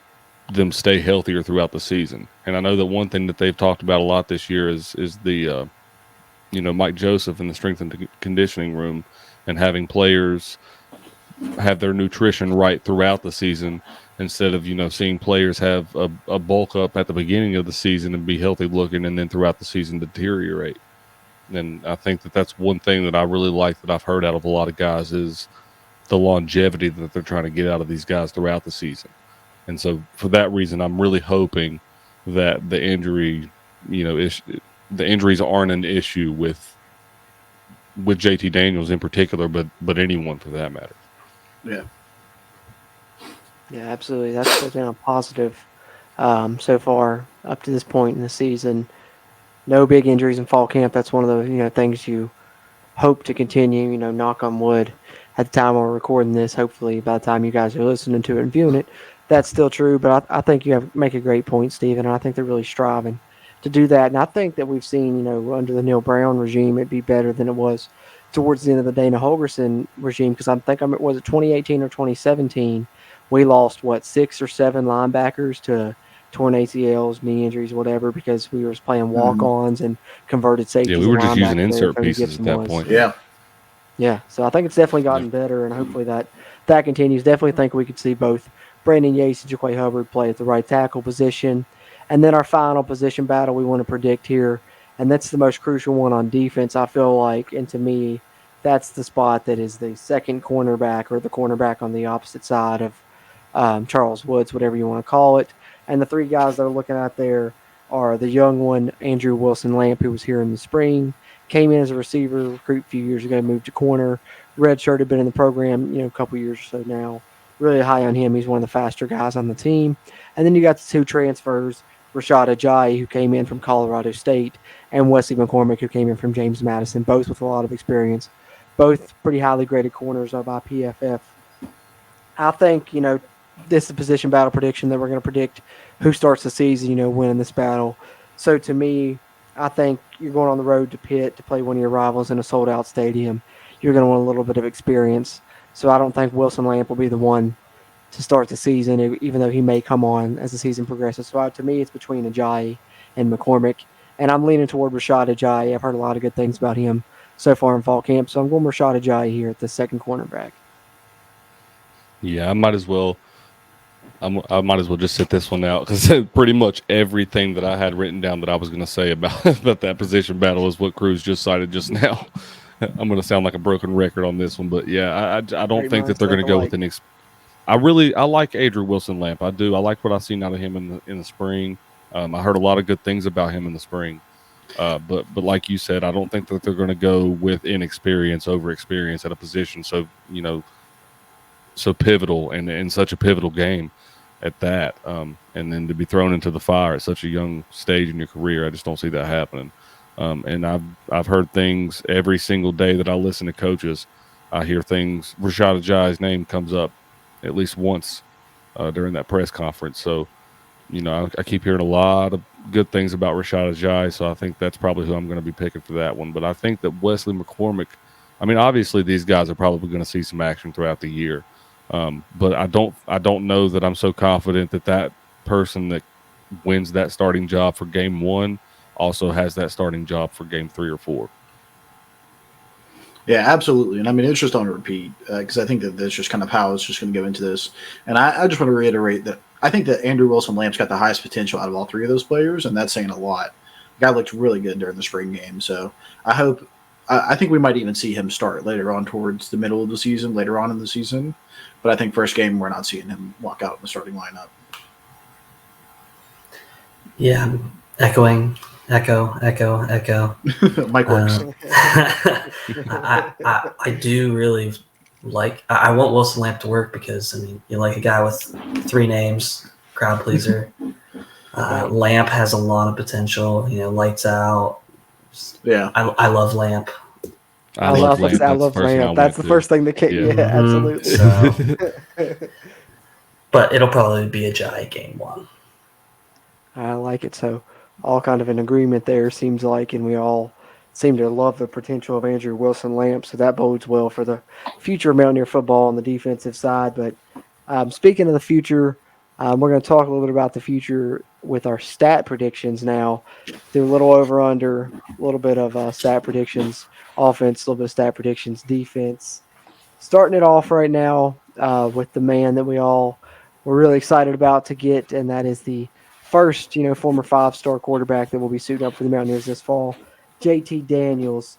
And the over-under is here, and I set the over-under 32.50 in passing yards, over-under 3,250. The reason I chose that number is because last season, Jarrett Dagey threw for just over 3,000. Will Greer, when he came in as a highly regarded transfer in an air raid style offense, ended up throwing for 3,400 and some change in 2017. Of course, 2018 threw for more, but 3,400 and some change. So last year, Dagey 3,000, 2017 Greer 3,400. Kind of split the difference between those two. Came up with 3,250 for JT Daniels. And I'm going to ask you guys over or under. I'll kick it off first. I'm going over, boys. I think he's going over, and I think he's up around 3,500 maybe. Yeah, it's kind of interesting. As bad as Jared Dagey was last year, he quietly threw for the second most passing yards in the Big 12 Conference. So, when you look at it on paper, one might think that Jared Dagey had a great season last year if you're just looking at certain numbers. But yeah, he threw for just over 3,000 yards, and I think that if you look at how our offense was last year, when it was very, very run heavy in a sense, then this year, they want to have more of a quote unquote balanced attack. From what Graham Harrell talks about. I think that even with that balanced attack, we're going to still be, having vastly improved passing numbers. So for that reason, I think that I'm picking the over 2. I think that JT Daniels will have around 3,500 yards, just like you, Couz. I'm going to say bump it. It's going to be well over 3,250. I think JT Daniels is going to be hitting close to 3,800. Maybe even tickling that 4 range. I really think, and I think that a good chunk of it is going to be yak. I think our wide receivers are set to have a big year.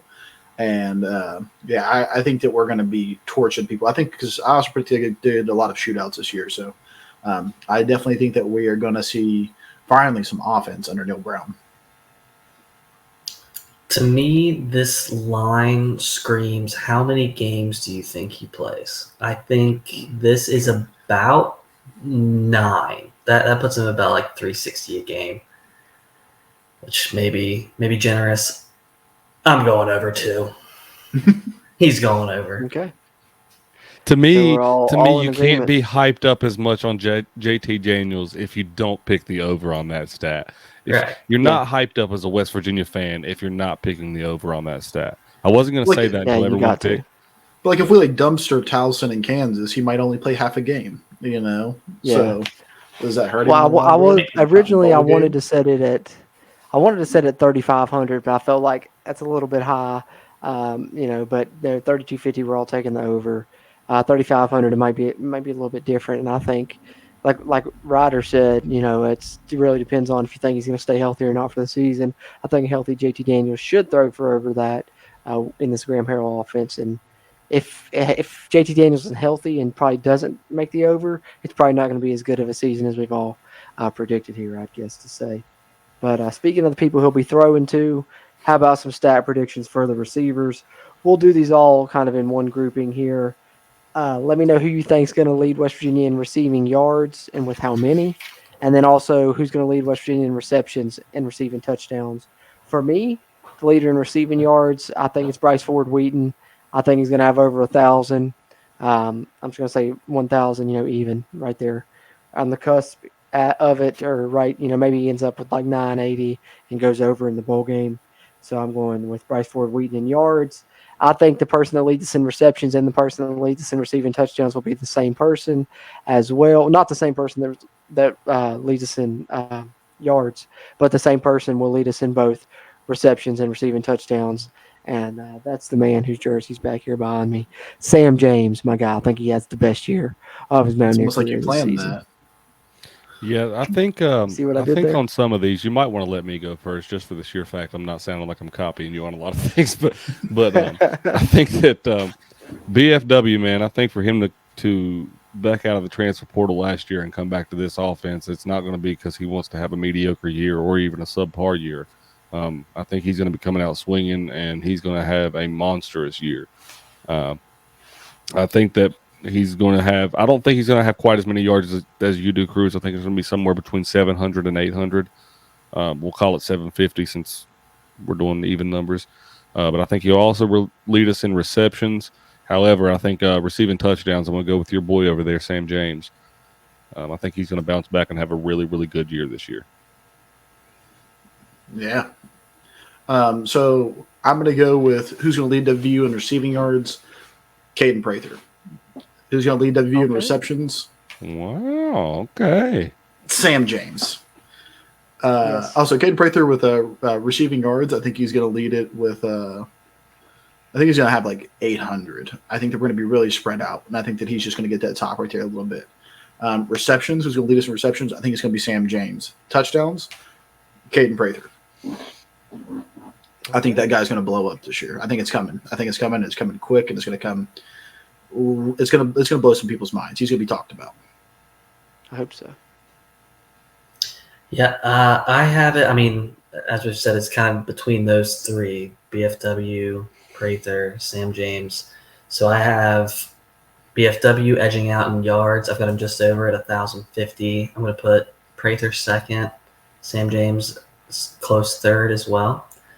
I think receptions leader, I'll give it to Bryce Ford Wheaton as well. I just think he's going to be the guy that we need to go to when we're in a pinch. So I think he's going to end up with the most catches. And then touchdowns, I'm riding the Prather train. I think he's gonna get the most touchdowns.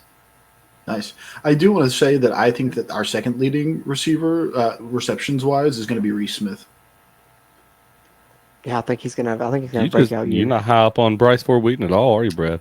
No, I think that he's going to be low receptions, high yardage. So I think that he's going to be up there in yardage, but I don't think that he's going to have as many as Caden Prather. Yeah. And it's like I think that he's going to hit some deep balls. Yeah, and I just think that like Sam James is way more of a utility guy, where like you're throwing to him deep, you're throwing to him shallow. He's going to be getting a lot of yards after catch, and that's going to lead to a lot of receptions. Because just to me, receptions speaks. Who's your down distance guy? Who are you throwing it to on third down? And to me, on third down, I'm throwing it. First of all, it's probably to Reese Smith. I think that he's going to be our third down guy. But I think that, just ahead of him is just going to be Sam James. It's actually a really good perspective. I wasn't thinking about it in that way on how they're targeted throughout this. I mean, of course, I'm thinking about how they're targeted, but not so in-depthly on the crossing routes and such. But I think we would be remiss as Mountaineer fans and not homers enough if we did not mention Preston Fox's name on this podcast. I think that at some facet, in some way, we need to see him on the field this year. and see what he can at least against Towson or Kansas, at least. I can see him get like two or three targets a game. I can see him being. I think he's going to play. From sheer effort alone, I think that the kid deserves a shot, and I think that the fans would really have their have the back of the coaches if they decided to put him out there. And I think it's going to happen. I think especially early, while the junior college guys are maybe still getting acclimated, Jeremiah Aaron and Cortez Bram. I think Preston Fox could definitely get some reps early in the season, and not to say that he won't later, but when those guys come on, I think that they're really talented and stuff, so they may rise above him in the depth chart. But I definitely think he'll play this season and could see some receptions. So West Virginia, quietly has a pretty deep receiver room with a lot of talented guys there. The backfield, not as much depth-wise, but definitely some talent there. Tony Mathis, Justin Johnson, Jalen Anderson, C.J. Donaldson, we talked about on our live stream on YouTube, moving there to running back and, going to play this season, apparently. So Mountaineers do have some running backs, but the question now is, will West Virginia have a 1,000-yard rusher in 2022? And if so, who will it be? Letty Brown did it the past couple seasons for the Mountaineers. I think this is my hot take. I think Tony Mathis is better than Letty Brown. I'm going 1,000-yard rusher, Tony Mathis. I'm picking yes as well on that one, and I think that I don't know if I think that Tony Mathis is better than Letty Brown. I'm not so confident in saying that just yet. I'm saying that he's going to have a better offensive line than Letty Brown ever had while he was at West Virginia, and I think that that's going to pay dividends. And as explosive as this offense is, I'm picking this offense to be very, very good this year. Graham Harrell, I think, is going to make all the difference in the world in terms of what we were trying to do on offense at West Virginia. Traditionally, we are an offensive-minded school, you could say, in football, I guess.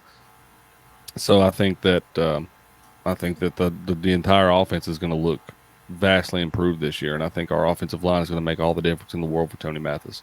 I think that he gets well over 1,000 yards. Well, not well over, but I think somewhere around 1,100 yards, maybe 1,200. Yeah, I would honestly probably almost stamp Jordan's idea that he's better than Letty Brown, and Steven's idea that he has a better line than Letty Brown ever had. Letty Brown was a good running back, but I think that Tony Mathis, in his time that we got to see him last year, he just looked special. And what you're seeing come out of the videos of summer ball so far, it just confirms that fact. I mean, he just looks like he's got the vision, the explosiveness, and the drive to make it work. The reason why I'm going to say he doesn't hit 1,000 yards, though, is because I think that we're going to be a really pass-heavy offense. And so I think that he's not going to have to run as much. I do think that he's going to have really high yards per carry, but I don't think that he's going to be hitting 100 yards every game, even though that doesn't bode well for I guess we can still get rushing yards elsewhere. But I think that he's going to be splitting some of his time with Justin Johnson. And, I could see him hitting the 800 mark, 850, and I could see Justin Johnson probably hitting 500, and I could probably see Garrett Green hitting in the 300 to 400 range too. So, I think we're going to have plenty of running options. I just don't think Tony Mathis is going to hit that 1,000-yard mark. I also believe he's going to come just short. I'd say like 850 to 900 for a lot of the same reasons. I think Graham Harrell is coming in here, and he's going to want to pass the ball. Like, I had our receivers a little higher up in overall yardage. I think Mathis probably gets it all purpose. I think receiving and running, he probably eclipses it. But we're just a little too deep in the backfield. I think we'll share the love even with Letty, we were sharing the love. So I don't think he quite gets there. I guess I'm just thinking about it. A few weeks ago, if not, I think it was last week, Graham Harrell mentioned that he was like, we want to pass the ball, but we also want to be very balanced. And, he cited someone that he had at North Texas whenever, they had their best athlete was their running back, but they also had athletes at receiver. And, they really wanted to throw the ball because of the, quote unquote air raid, but you're not going to not give it to your best player. And I'm not saying Tony Mathis is our best player on offense, but if Tony Mathis is that good of an athlete and, you're going into games where they're picking off the passing game left and right, then I wouldn't imagine that they would shy away from the run game.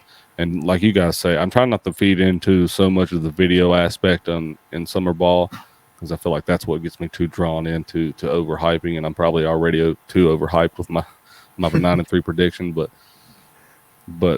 I want to see a little bit more out of Tony Mathis, but I'm really confident on how balanced I think that they'll be this year, because I don't think that they want to bite so much on the passing game. I think that the passing game is going to be very good and it's going to be electric, but I just think that it's going to be a more balanced attack than a just sheer air raid attack. Yeah, I think what my thing is that where I said that he's going to have a lot of yards per carry, I think just like the threat of that is what's going to help out that balance, is the fact that, we're going to pass it, maybe 65% of the time, but that 45% of the time we want to run the ball, we're going to get yardage. And just like that simple threat, that 35%, just like that threat that when we run it, we're going to get yards, is going to be enough to like get people to not, step back and try to pick sit on our pass routes when they know that we can break out a long run at any point in time. Yeah, well, that's another thing I didn't think of too. Is Neil Brown said time and time again that that's if not the main emphasis that they've had this offseason, is that they want to run the ball better against the top teams in our conference. They said that. Yep. I've heard that so many times this offseason. So I look for the run game to be so much improved that it's going to be almost like we're watching a completely different football team, because I think that with the amount of emphasis that they've put on that. We want to be able to run the ball when they know we're running the ball and still be effective. Yeah, it's almost like we're going to be so like we could carry. I think that we want to be to the point where we're so good at running the ball that we don't have to do it. We could carry a game running the ball if we need to. Like we absolutely have the line and the power and the drive and the running backs to do it. And just that threat alone was going to allow us to pass the ball more. You see what I'm saying? So like that's just like my opinion going into it. I think we're going to find out real quick with Pitt having a top returning defensive line as our first matchup. Well, we're going to know a lot early. Yeah, for sure. Yeah, absolutely. Great point. I think that seems like we're all pretty high on Tony Mathis and the backfield, the running game. I think will be good. And to me, I think it could be a good formula for West Virginia with the strong defense they've had in recent years. That possibly. Not saying you don't run early, but possibly, use your high-powered attack, your offense, throw it into a fast gear and use your passing offense, get ahead early, and then rely on your run game and defense to hold on to leads. Could be a winning formula for West Virginia this season, potentially. So hopefully that holds true, and we'll see what happens with the run game. But flip it over, let's talk about some defensive superlative predictions. For time's sake, I figured we could just group all three of these together. We're going to all say our leading tackler, who we think our leading tackler will be in 2022, who we think will lead the team in sacks in 2022, and who we think will lead the team in interceptions in 2022. For me, I think the leading tackler is going to be the man in the middle, the Mike linebacker, the one they've been raving about, Lee Koba. For my leader in sacks, I think it's the man that came back for a reason to make a statement, and that's Dante Stills. And for my leader in interceptions, I think it's going to be the best corner that West Virginia has had since Rasul Douglas, and I think he may have a year similar to Rasul Douglas had his senior year that ended him up as a draft pick, and that is Charles Woods. Well, I thought that the first part of that pick on mine was going to be a little bit of a surprise, but I also went Lee Koba because you guys know that I'm very high up on my guy. I think that honestly, Lee Koba has the potential to be one of my favorite players to ever dress up in the gold and blue. With the energy that he brings at that position, I just think that he's going to be a phenomenal player to fill that position, and for where we lost Josh Chandler-Samito last year, because I was really high up on him as well. I don't know how you could shy away from going with Dante Stills in the sacks, because like you said, he came back for a reason, and I think that he's hyped up. You can tell with his attitude and his demeanor with things. He is ready and eager to make a statement this year, and I think that he's going to do that. With interceptions, I think that Charles Woods, Couz said it a minute ago, I think that he is going to be one of the best cornerbacks to dress up in the gold and blue for a long time, but I think that he is going to be one of the best cornerbacks. He might be potentially up in line to win a few awards this season. And I haven't heard anything that negates that or shies away from that at all. Everything I keep hearing is just emphasizing that fact and strengthening that statement. Charles Woods is going to be a special player that we have on defense this year, and I look for him to lead us in interceptions. Yeah, and I'm going to agree with most of those. Honestly, I think without a doubt, Lee Pogba, just in the nature of the position, is going to put him up to more tackles. Sacks leader, I am going to go a little different. I think Dante is going to have high sacks up there, but I also think that he's going to be focused by a lot of offenses, and he's going to be demanding a lot of double teams. And I think he's still going to get his, without a doubt. Dante Stills is still going to get his. But I'm going to go a little off the wall here and say Jared Bartlett. I'm going to say he leads our teams in sacks this year. The guy looked really explosive off the edge last year. And, I really like the way he played. And when he goes out there and plays ears pinned back, I don't think there's many better people getting to the quarterback that we have on our roster. So I think that Jared Bartlett's really got a chance to make his name in that position, and I'm excited to see him kind of excel there this year. I like that pick. Oh, and then Charles Woods, of course. I'm not even going to debate that one. I was going to say he's just check mark. That guy's good. That guy knows how to play football. Yeah, I'll also start by just saying it's going to be Charles Woods. I think that's the only way he doesn't is if people start to realize as much as we do that he's good and they just stop throwing the ball at him. But I still think he probably gets it because they're going to want to throw it to their best receiver in times of need. I think Lee Koba also leads us in tackles. And I went a little even more ridiculous. I'm going Jordan Jefferson to lead us in sacks. Mm-hmm. Oh, okay. That's just spicy. I liked him last year when he wasn't playing nearly as much, and he's just going to get his opportunity. And I think it's going to be a good time with our defensive line. Also look for Sean Martin to have a big year this year. Yep. Yeah. Hopefully he has his coming to him up. I think so. I think it's starting to all click for him this year. They've been saying a lot of good things about him in fall camp. So last thing we're going to do here is we're going to give our breakout players and our predictions for players of the year on both offense and defense. That's how we'll kind of close it out here. But before we do that, wanted to take a second one more time. If you're watching on the video side on YouTube, hit that like button. That really helps this video's performance and will help our future videos performances. If you're listening on the audio side, we're available on Apple Podcasts, Google Podcasts, Spotify, Anchor, you name it. If you're listening on Apple, leave us a rating. That helps. Just continue to share us around on the audio side. And then again on the YouTube side, if you haven't already, hit that subscribe button. Helps get more of this Mountaineer football content out to Mountaineer Nation. And if you are subscribed, hit the notification bell beside the subscribe button. That'll send you notifications when we go live and things like that, because occasionally we do some YouTube exclusive things like live streams, impromptu on their Q&A, stuff like that you can always get some good Mountaineer football content there from the Country Roads webcast. And then also, of course, one of the best ways to support us, as you can see, I'm wearing one of the T-shirts. Our merch store, the link is in the video description down below if you're watching on YouTube. Also in the show notes if you're listening on the audio side. Get you a Country Roads webcast shirt, a hat. This is a Country Roads webcast hat also. Of course, you can't see it. I'm wearing it backwards, but you can get you a hat with the CRW logo. Any product with our faces on it, you can get it there, and we really appreciate the support and appreciate you for tuning in as long as you have here, the 2022 edition of the Season Prediction Roundtable, and really has been a great one and a fun one, and excited for this upcoming season. Maybe the best Season Prediction Roundtable yet, but it's not over yet, gentlemen. We will close it out here. We'll do our breakout players and then our players of the year.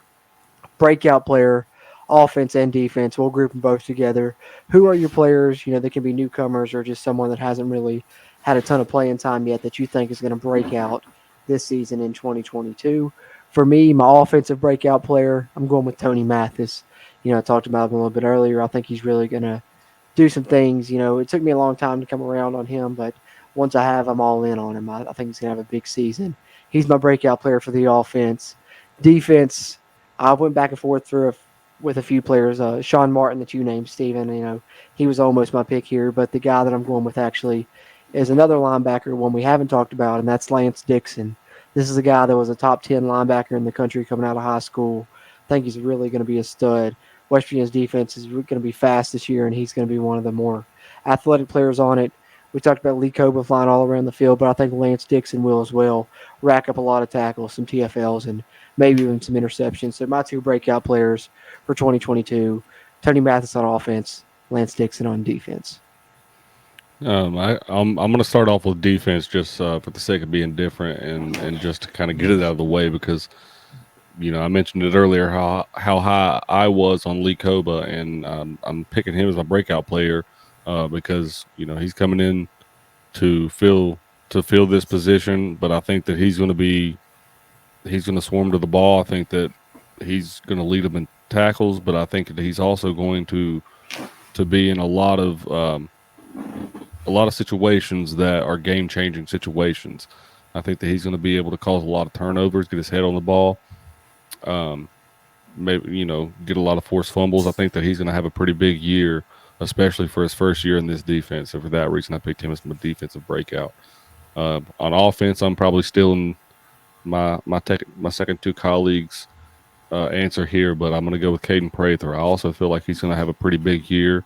I feel like I'm hearing a lot of good things out of him, and that hasn't changed since the moment we started recruiting this kid.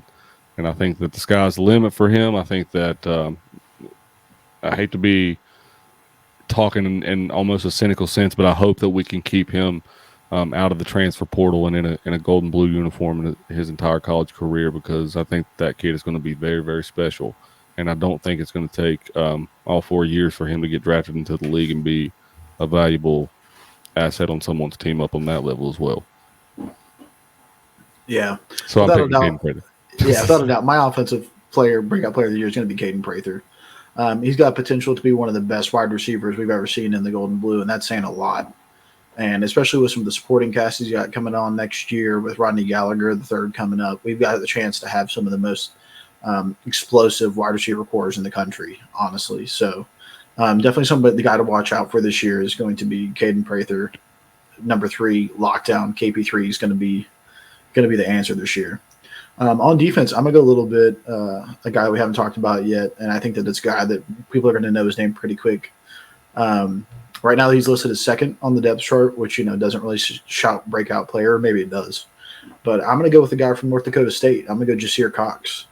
I think that he's got the mentality. He comes from the brand that we want to build upon, and I think that he's going to really cement himself as an integral part of our team at that spear position and really play that position to the best of the ability that we've yet to see under Neil Brown. So that's a guy that I definitely think that more people are going to take notice of him when they see him on the field.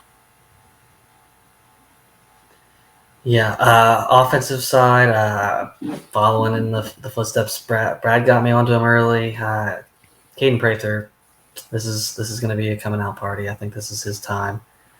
Defense, picked him to lead us in sacks, so I think this is going to be where he breaks onto the scene. I think Jordan Jefferson's going to have a good year. I also put a couple of transfers. I didn't know how to is it breaking out if you're a transfer? So Koba on defense would be a breakout. He'd be breaking out for us, I suppose. And then on offense, Brian Palindi, I think he'll be serviceable as a tight end. We might see a couple 2 tight end sets as well. Yeah, just Parker Groothouse too, since we're talking about people that really should get recognized but did not yet. Good point. Good call out. I'd agree I with like that. the Brian Palinde thing. That's a good backup choice. Runner up. Yeah, he's going to really help in the run game, I think, as well. He's a good blocker. All right, so last but certainly not least, arguably saved the best for last, in my opinion, our final superlative predictions are at the end of the season, 2022, when West Virginia is sitting 8-4, since we all 4 predicted that. Hopefully they're better than that. But no, we didn't. No, I predicted 9-3. No, you're right. You're right. Couz was the 4th one that predicted 8-4. Steven, you were the 9-3. My bad. That's right. You're drinking the Kool-Aid this year. I'm this year's Bradley. Hey, I still had more percentage right than everybody else. Just bringing it up again. Yeah, technically win. Hey, well, hopefully that means. I was going to say is that at the end of the season this year, we always do our season wrap-up show, but I think we're going to do a season prediction roundtable review show at the end of the season as well. I think that'd be fun. Go back over these, see not only who won like we did last year. We'll keep up with that probably on our videos. You'll be able to see on the intro. I'll have graphics with how we're doing in that, but go through some of the superlative picks and stat picks and see how we did or how bad we did or whatever. I think it'd be fun. Yeah. But anyway, top 2 at the final superlative prediction, end of the year 2022. Who are you going to have as the players of the year? Who's your player on offense for 2022? And here's your defensive player of the year for 2022 at the end of the season that you're predicting. For me, on offense, I'm going super obvious here. Captain Obvious, JT Daniels. I think if the Mountaineers are in for a good season, they need a healthy JT Daniels. And if it is a successful season, he's going to be a big reason why. So for me, JT Daniels is my prediction for Offensive Player of the Year in 2022. And then on the defensive side, a lot of ways you could go here. I think there's going to be some standout players. We've mentioned a lot of them. And one guy that we were all high on that we were talking about earlier, I think we all predicted him to lead the team in interceptions.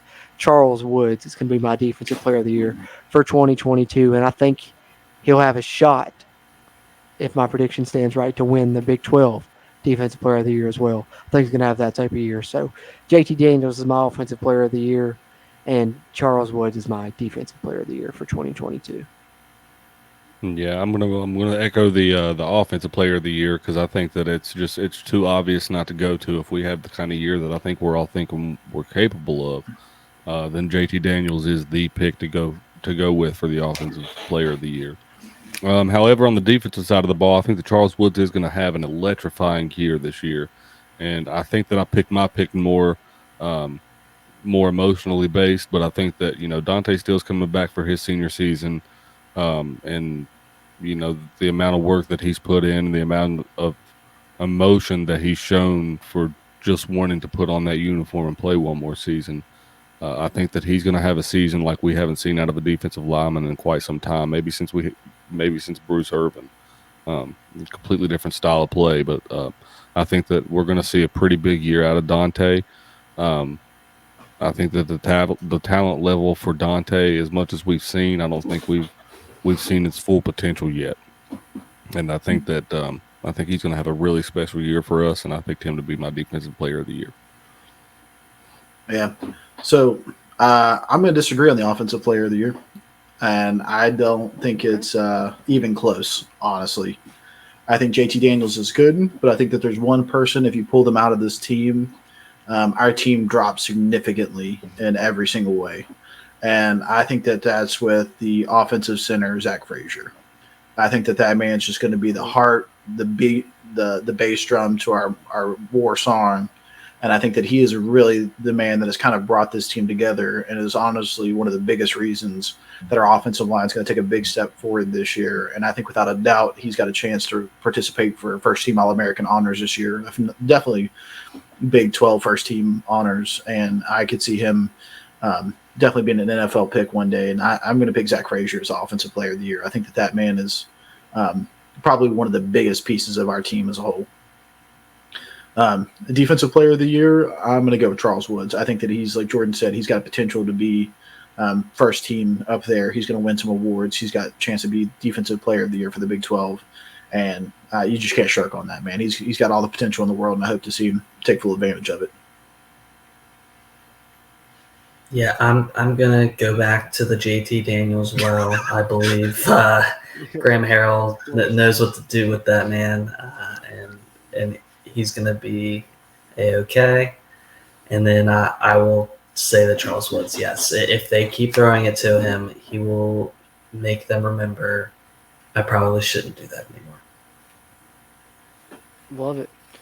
So great picks all around. Those are the players to watch for this year, in our opinion, whether they'll be breaking out or we think they could end up as the players of the year, as well as many other stat predictions, superlative predictions, and, of course, our record predictions here on the Season Prediction Roundtable 2022 edition. Really appreciate you guys for tuning in or watching, if you're watching here on the video side on YouTube. I know it's a little lengthy, but it always is. That's, why the Season Prediction Roundtable is so special. It's a little bit different flavor, not our traditional segments, and just predicting the West Virginia season all the way around and trying to get in deep with our predictions and get in not only through the schedule, but, with some of these stats and stuff, and give you guys some good Mountaineer football content to chew on here in these final days of the offseason as we count down to Game 1 against Pitt. I know the day that this episode releases will be 17 days away, so just over 2 weeks away, almost there. That being said, be on the lookout in the future here. Coming along in those next 17 days will be our Backyard Brawl preview, releasing that ahead of the Pitt game, so be sure and subscribe on YouTube and on the podcast platforms if you're listening on the audio side. And look for our Backyard Brawl preview. That'll be the next episode that will be dropping here on the podcast, official podcast CRW proper side. But in the meantime, before that Backyard Brawl preview, we'll probably be releasing content on our YouTube, so make sure you're subscribed there. Some exclusive things coming down the pipe there. That being said, gentlemen, I think this has been a really great 2022 edition of the Season Prediction Roundtable. Ryder, glad to see you hop over from the CRW Hoops side and join us as a guest this year. Any final thoughts from you, Ryder, here as we close out this episode? It was great being with the boys again and just chatting up WVU sports. I am mainly on the basketball side. That'll be fun talking about basically an entire new roster, but really looking forward to football getting back on some good playing field. It's not the same when football's not as good, and I think it's time to turn that ship around. Well said. I think we can all agree with that. Yep. Absolutely. Bradley, any final thoughts from you, sir? Yeah, no, it's been fun. It's been a blast. Glad we got Ryder and Couz on here. Without a doubt, if WVU finishes 8-4, one of us got it right, I would hope. So yeah, definitely going to be actually right. Yeah. No, I don't want Steven to be right. But yeah, I'll be right. Hey, yeah. I bet you we beat Towson. Bet you I'm right on that. I don't know. You could ask somebody else, and they might say that we lose to Towson. So I swear to God, if we lose to fucking Towson now, WVU's going 3-9. Anyway, that'd be some shit. Yeah. Yeah. No, it's been a fun one. I'm glad to get back into the swing of things. Absolutely. Great edition of the Season Prediction Roundtable, if I do say so myself. But, Steven, what about you? Anything you want to get off your chest here? Final thoughts before we get ready to close out the 2022 edition of the Season Prediction Roundtable? No, one thing I did want to add in is, we talked about our college football playoff picks earlier, and I've got two sleepers that I think have potential to maybe ruin that party or spoil that party. And I don't like that these two are my sleepers, but I wanted to mention them. One of them is Ole Miss and Lane Kiffin. I think that the program that he's building down there, and I thought that I would never say that about a Lane Kiffin football team because I hated him at one point in time, but I think that the program that he's got going down there is very, very, very, very well right now. And I think that it's only going up, and people seem to be all bought in to Lane Kiffin, and they love playing for him. And I really expect them to have a really good year this year. But the other one, and I know that everybody's going to hate me for it, is Lincoln Riley and the USC Trojans. I think that they might have a potential to have a pretty special year, and I hate to say that, but Caleb Williams coming out there and following him out there and the type of program that he's building out there, unfortunately looks to be very successful in the coming football seasons. But I wanted to add that and also mention that congratulations to West Virginia on the TBT placement in the National Quarterfinal. But other than that, great point. Looking forward to the Backyard Brawl and Pitt to eat shit. Yeah, eat shit, Pitt, always now and forever. And that game will be coming soon. Like I said, 17 days from the day this episode is released will be September 1st, and the Backyard Brawl will be kicking off, as will the 2022 West Virginia season, and these are some of our predictions for that upcoming season. If you're watching on the YouTube side, we love the interactions. Go ahead, go down in the comments, drop us your record prediction and any other of these stat predictions you want to chime in on. We love the interaction. And like I said, Backyard Brawl preview coming soon from the Country Roads Webcast. Be on the lookout for that in the coming weeks. Until then, this has been Season 5, Episode 129, the 2022 Season Prediction Roundtable Edition. Thanks for Ryder for joining, member of the Country Roads Webcast team, special guest here in this episode. And yet again, thanks to Couz, Justin Couz Walker from Couz's Corner on YouTube for joining us as well. Be sure and check him out. Couz's Corner, that's COUZ' Corner on YouTube and also on podcast platforms. Thanks for him for joining. Great show here. For Bradley and for Steven, as always, I'm Jordan Cruz. And until next time, let's go Mountaineers. If you really want to know, then come on, let's go. Take a stroll down those